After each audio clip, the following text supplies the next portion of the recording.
Hola, espero que todos estén muy bien. En esta segunda parte, lo que vamos a hacer es, primero, vamos a llevar a cabo la creación, ¿verdad?, de esa curva de residuos que les mostré en el video anterior y seguidamente vamos a llevar a cabo la simulación de la destilación ya como tal.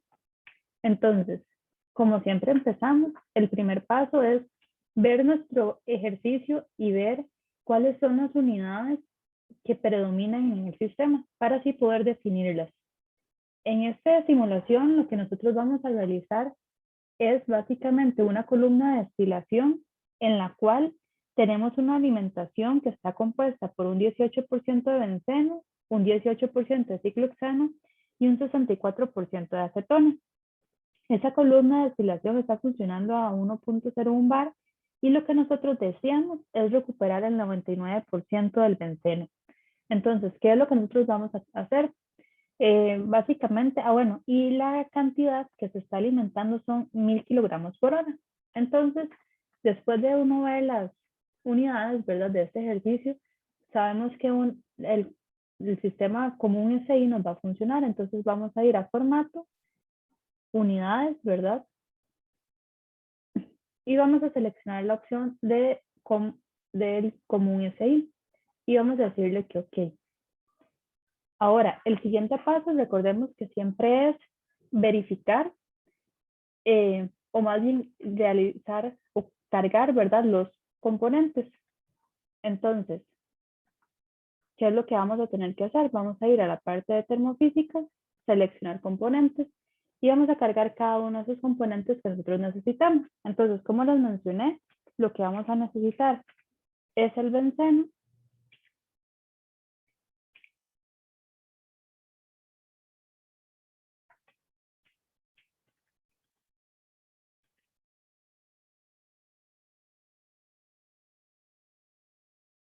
También vamos a necesitar la acetona.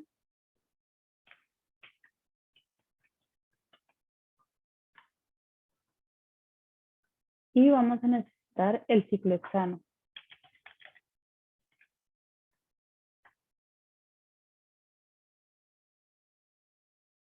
Y vamos a decir la verdad que OK. Aquí lo que nos pide, ¿verdad?, como siempre, es seleccionar, ¿verdad?, cuál es el rango de temperatura y de presión.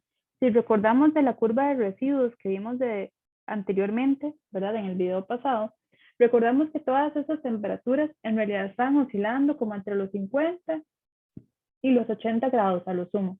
Entonces, en realidad, este rango de temperatura nos funciona bastante bien. Y como les mencioné al inicio,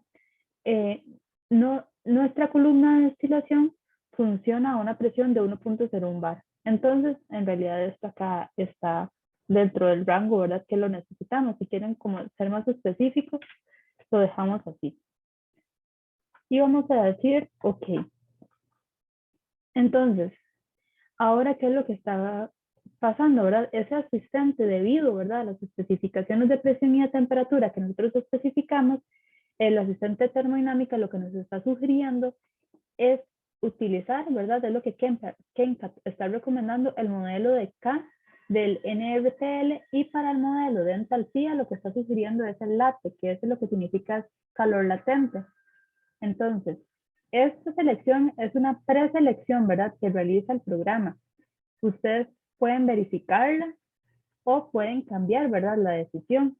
Si ustedes tienen una mejor aproximación o bien si quieren probar cómo son los resultados con otro paquete termodinámico, después de que ustedes le dan OK acá, ustedes pueden venir a realizar modificaciones, ¿verdad?, tanto al modelo de K como al modelo de entalpía que el programa seleccionó. Pero por el momento nosotros vamos a hacerle o vamos a seguir, ¿verdad?, la sugerencia realizada por el programa y vamos a decirle que OK. Ahora, esta parte de parámetros NRTL es muy importante, ¿verdad? Porque aquí lo que se está enumerando son los parámetros de interacción de cada posible mezcla de dos sustancias de los componentes previamente seleccionados.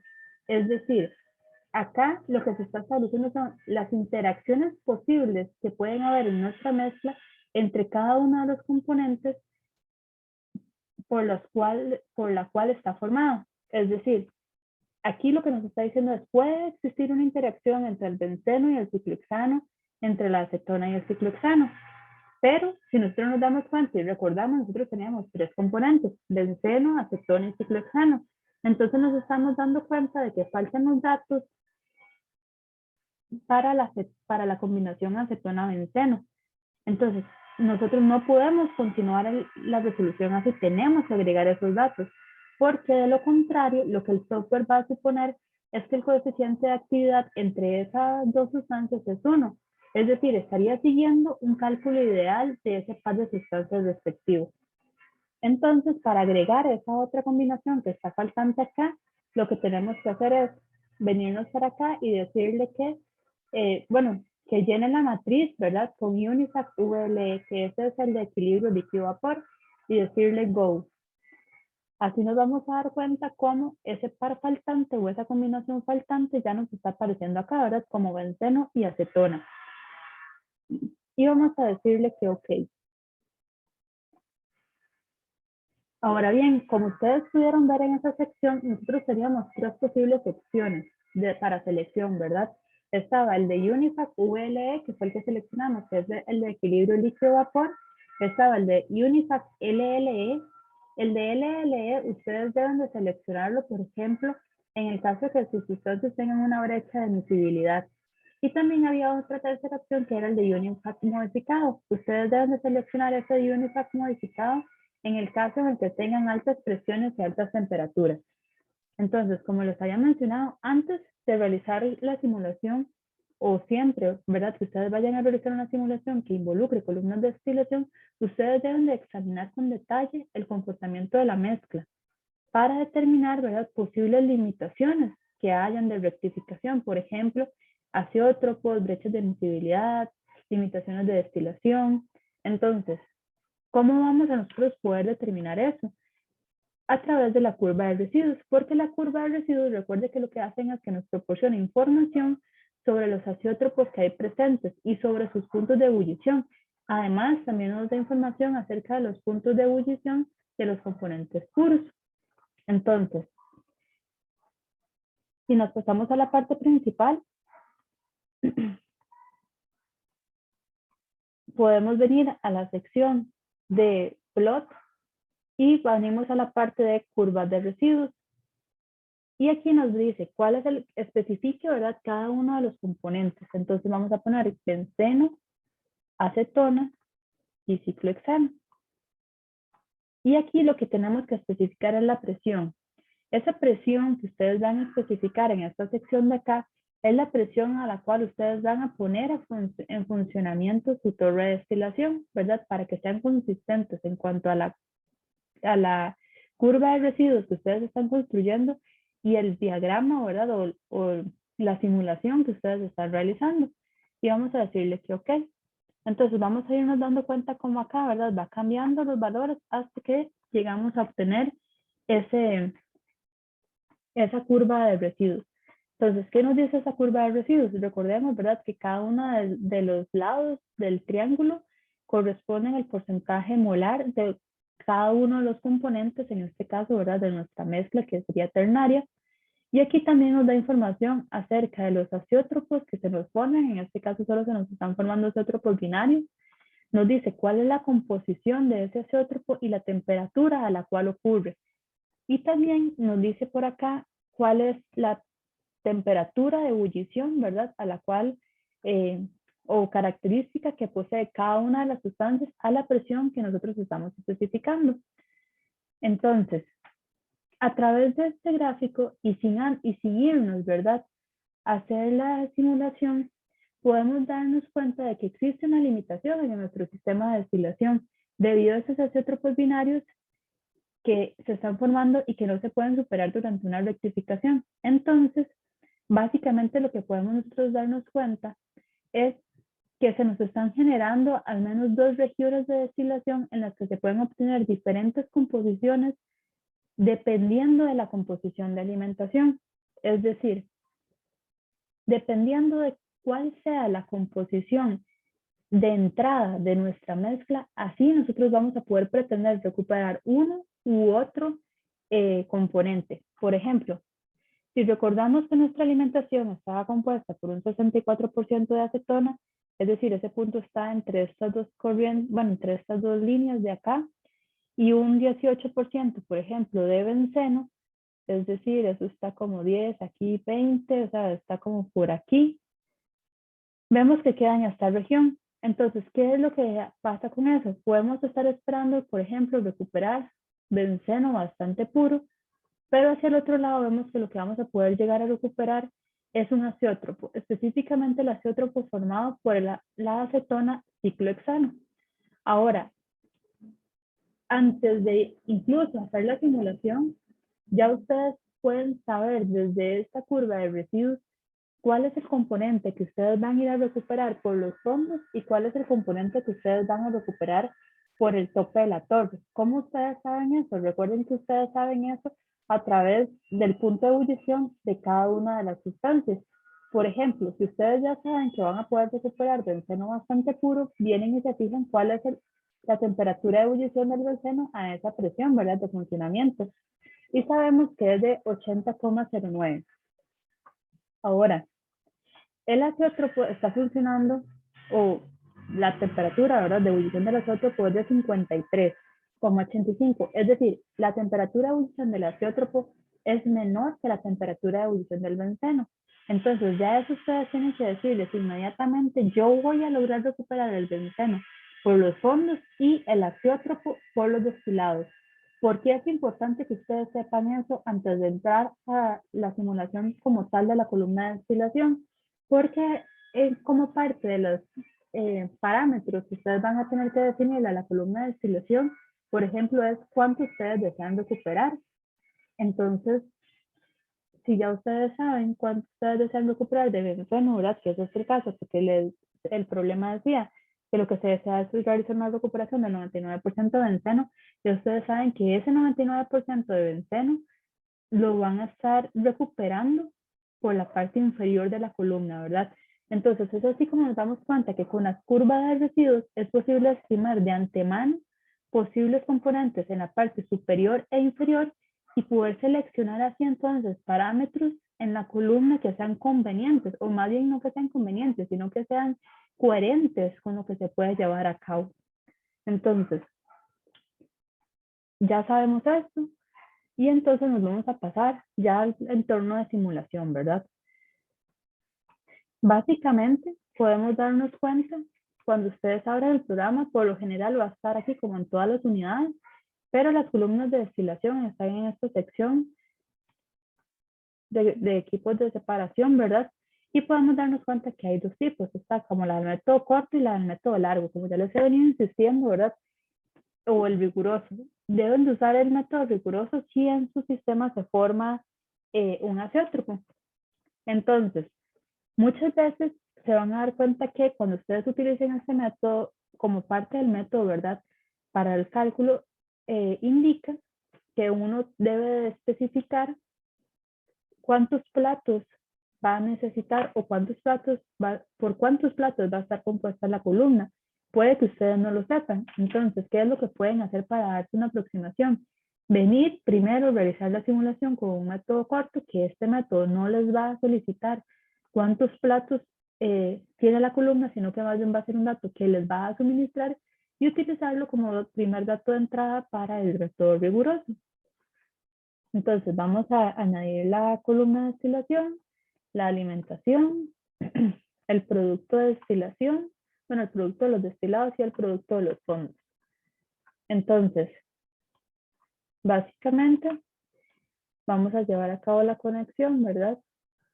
Y recuerden también que ustedes pueden cambiarle el nombre, ¿verdad? A cada una de las corrientes. Nada más hacen doble clic sobre las corrientes y le ponen, por ejemplo, alimentación, condensados,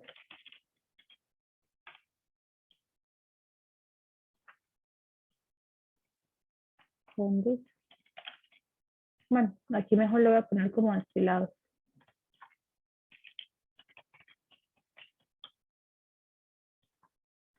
Y recuerden que si ustedes se aproximan a cada uno de los cuadritos pues, y le hacen clic, se les va a habilitar la manita. Entonces, ustedes con la manita pueden mover el cuadrito para el lugar en el cual ustedes quieren que quede. Ya eso como cuestión de un poco más de forma, ¿verdad? Ok, entonces ya tenemos básicamente nuestro sistema. Vemos que es algo bastante sencillo. Ahora, ¿qué es el paso que sigue? Tenemos que proceder, ¿verdad?, a configurar cada una de las corrientes para que se lleve a cabo la simulación. Entonces, ¿cómo se va a llevar a cabo la configuración de cada una de esas corrientes? Básicamente recordemos que lo que debemos de hacer es dar doble clic sobre la corriente que nosotros deseamos especificar. Entonces, por ejemplo, la alimentación, nosotros decimos, ¿verdad?, que se va a estar limitando a 1.013 bar, que el flujo, ¿verdad?, va a ser de 1000. Bueno, algunas veces no permite como ingresar desde el inicio, entonces, pero si ustedes se vienen acá y ponen la fracción molar y ya sabíamos que el benceno era 0.18, que de la acetona era 0.64 y que del ciclohexano era 0.18. Luego como que así se las ahorita esta parte de acá y habíamos dicho que el flujo, ¿verdad?, era de 1000 kilogramos por hora. Ahora bien, muchas veces las personas se preguntan, ¿a qué temperatura será conveniente estar alimentando a la columna de destilación? Entonces, esa temperatura a la cual es conveniente alimentar es a la temperatura del punto de burbuja. Pero si ustedes no saben cuál es la temperatura del punto de burbuja, una forma que se puede hacer para que más bien sea el sistema el que lo calcule, es ponerle que la fracción de vapor sea cero y darle en el botón de flash y de esa forma él le va a completar este campo. Ahora, quiero mostrarles algo muy importante o algo que tal vez puede ser como sencillo y que les puede como confundir un poco. Si yo aquí nada más vengo y pongo flash, vemos que nos dice que no se puede, ¿verdad? Entonces, ¿qué es lo que nosotros tenemos que hacer? Sobreescribir este cero, porque si está en negro, como que el sistema no logra interpretarlo, entonces tenemos que ponerle el cero nosotros, y ahora sí, si hacemos el flash, nos vamos a dar cuenta que ya el programa nos calcula el, la temperatura, que en este caso sería como a 56,67 grados. Y le vamos a decir que ok. Ahora, ¿cuál es el paso número 2? Ya definimos nuestra alimentación. Ahora vamos a definir las condiciones a las cuales va a funcionar nuestra columna de destilación. Entonces, igual hacemos doble clic sobre la columna de destilación y aquí en el número de etapas va a funcionar con 30 etapas y vamos a alimentar en la 14. ¿Esto cómo podemos saberlo? Si nosotros no nos lo dicen, como les mencioné anteriormente, ¿verdad? Venimos, hacemos un método corto y este método corto nos va a dar esa primera luz para saber qué venir a colocar acá. Y nos vamos a pasar a la parte de especificaciones. Entonces, esta parte de especificaciones es la que yo les digo a ustedes que es muy importante. ¿Y por qué es muy importante? Porque es aquí donde se puede dar una prueba que también ustedes están comprendiendo el problema y cómo pueden ustedes utilizar esa curva de residuos como ayuda para venir a colocar acá cosas que sean coherentes. Entonces, si nos damos cuenta, esta parte, ¿verdad?, del condensador está ligado al tope de la torre y la parte del rehervidor al fondo de la torre. Entonces, básicamente, por ejemplo, nosotros podemos decir que queremos recuperar una fracción de un determinado componente en los destilados de tanto. Entonces, recuerden que nosotros únicamente en el problema sabíamos que lo que queríamos hacer era recuperar el 99% de benceno. Era lo que nos decían, nada más. Entonces, si del 100% del benceno que está ingresando acá, nosotros queremos recuperar el 99%, quiere decir que ese 99% se nos va a ir por una corriente y el 1% restante se nos va a ir por la otra corriente. Y es aquí donde es importante saber, ok, el benceno, si recordamos, a través de la curva de residuos era el componente que tenía entre el azeótropo que voy a poder recuperar y entre el benceno tenía mayor punto de ebullición. Eso quiere decir que yo el benceno, o sea, ese 99% lo voy a estar recuperando por acá, por los fondos. Y el 1% restante lo voy a recuperar por los destilados. Es por eso que yo aquí tengo que colocar 0,01. ¿De qué? De benceno. Y en la parte de abajo, yo sé, ¿verdad?, que voy a recuperar el 99% de benceno. Y le vamos a decir que ok. Y ya tendríamos lista nuestra simulación para darle correr. Básicamente, ahora definimos la corriente de alimentación y el equipo. Si le damos aquí en correr, vemos que ya está listo, ¿verdad? Entonces, si vemos que ya ahí está listo, ¿qué es lo que debemos de hacer ahora? O, ver, ¿verdad?, cómo nos están saliendo las corrientes. Para eso hay varias formas. Ustedes pueden venir, dar doble clic sobre la corriente y venir a verlo acá. Entonces poner, ok, yo quiero verlo en fracción. Vemos cómo prácticamente no se nos está yendo nada de benceno por los destilados y se nos está yendo el azeótropo, ¿verdad? Tal y como lo estábamos esperando.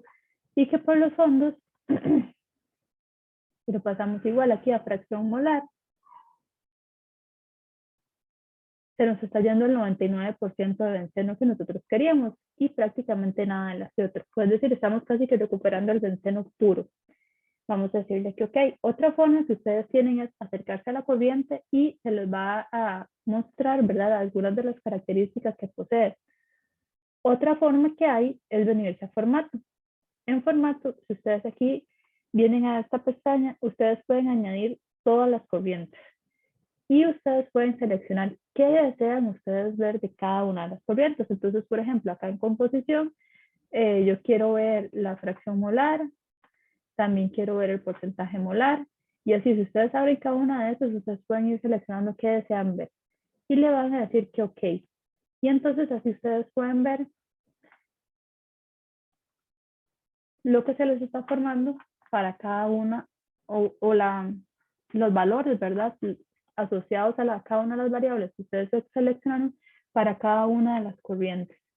Entonces vemos que en realidad es un método muy útil. Entonces, por ejemplo, aquí en la corriente de alimentación, ¿verdad?, se va a poner prácticamente lo que pusimos al inicio, el 18% de benceno, el 64% de acetona y el 18% de ciclohexano. Y en los destilados, entonces, tenemos esta fracción de benceno, esta de acetona, esta de ciclohexano, y en la de los fondos, ¿verdad?, es de donde estamos aquí logrando recuperar el 99% de benceno, que es lo que nosotros queríamos. Esto mismo ustedes lo pueden llevar a cabo para el equipo. ¿Cómo lo hacen para el equipo? Nada más se vienen acá, igual a formato, y acá dicen que ustedes quieren añadir una caja, ¿verdad?, para una unidad, y van a seleccionar la unidad y le van a decir que ok. Y entonces podemos ver aquí la información respecto a el equipo. Por ejemplo, el número de etapas, la etapa de alimentación, la relación del reflujo, la carga térmica y así sucesivamente. ¿Ok? Entonces, una vez que tenemos esto fue como la primera corrida que hicimos. Ahora lo que vamos a hacer es un análisis de sensibilidad para que más bien nosotros podamos determinar a partir de este análisis de sensibilidad, por ejemplo, cuántos platos tienen que haber o cuál es el plato de alimentación. Esas son como dos cosas que podríamos estar pensando. Entonces, ustedes se van a venir acá a la parte de crear, ¿verdad?, el análisis de sensibilidad y le van a decir, quiero un nuevo análisis. ¿Cómo se va a llamar este análisis? Etapas. Y le van a decir que ok. Ahora, ¿cuál es la variable que ustedes van a estar ajustando? ¿Cuál es la variable independiente? La variable independiente está ligada a un equipo. Entonces vamos a ponerlo que es el equipo. ¿Y cuál es esa variable? El número de etapas. Entonces aquí el nombre de la variable le vamos a poner etapas. ¿Y desde dónde hasta dónde quiero que me lo varíe? Por ejemplo, de 5 a 16 y que me lo hagan 11 steps. Ahora lo que tenemos que hacer es venir y cambiarnos, ¿verdad? Para qué es lo que nosotros queremos que vaya midiendo el software. Entonces va a estar ligado igual a un equipo y lo que yo quiero que vaya midiendo es la carga térmica del rehervidor. Entonces aquí le podemos poner, por ejemplo, la carga térmica. Recuerden que aquí no se puede tildar, ¿verdad? Y le vamos a decir que ok. Una vez que ya ustedes crearon el análisis de sensibilidad, lo que queda es venir a darle correr. Entonces venimos acá, análisis de sensibilidad, de etapas, y que lo corra. Entonces vamos viendo que lo va calculando, ¿verdad? Vamos a darle tiempo.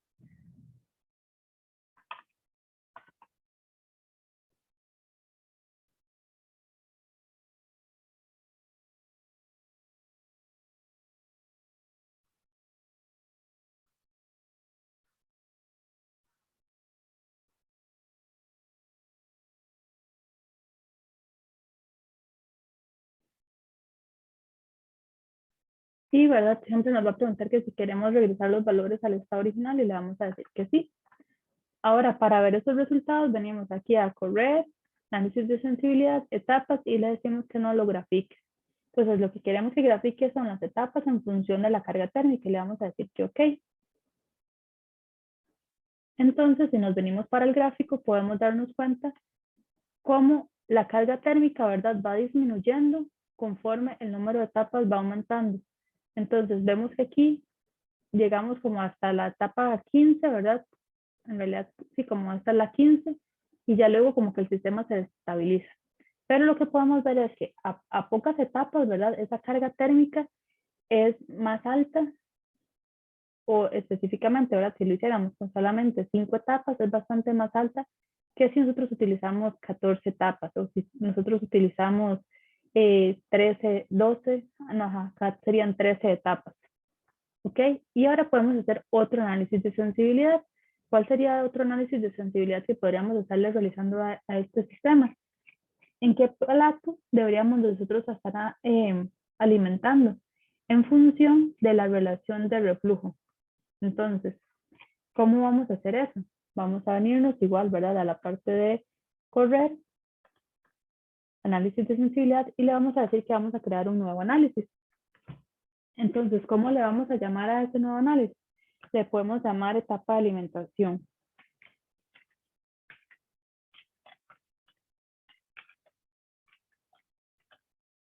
Bueno, ahí no cabe toda la palabra. Bueno, puedo ponerle como plato para cortarlo un poco. Plato de alimentación. Y le decimos que ok. Y entonces eso es una variable, ¿verdad? Que también está ligada a un equipo. Específicamente, lo que vamos a ver nosotros es la etapa de alimentación, ¿verdad? Y aquí le podemos poner como plato de alimentación.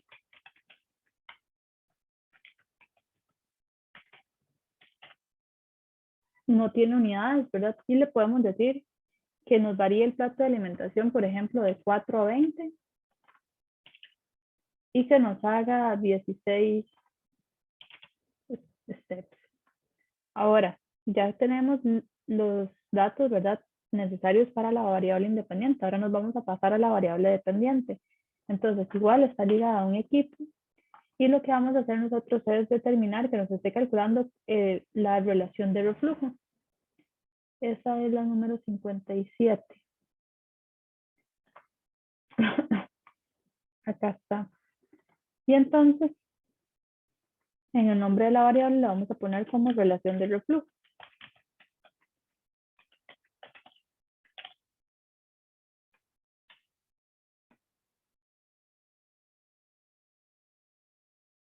Y vamos a decirle que ok. Y ahora vamos a correrlo.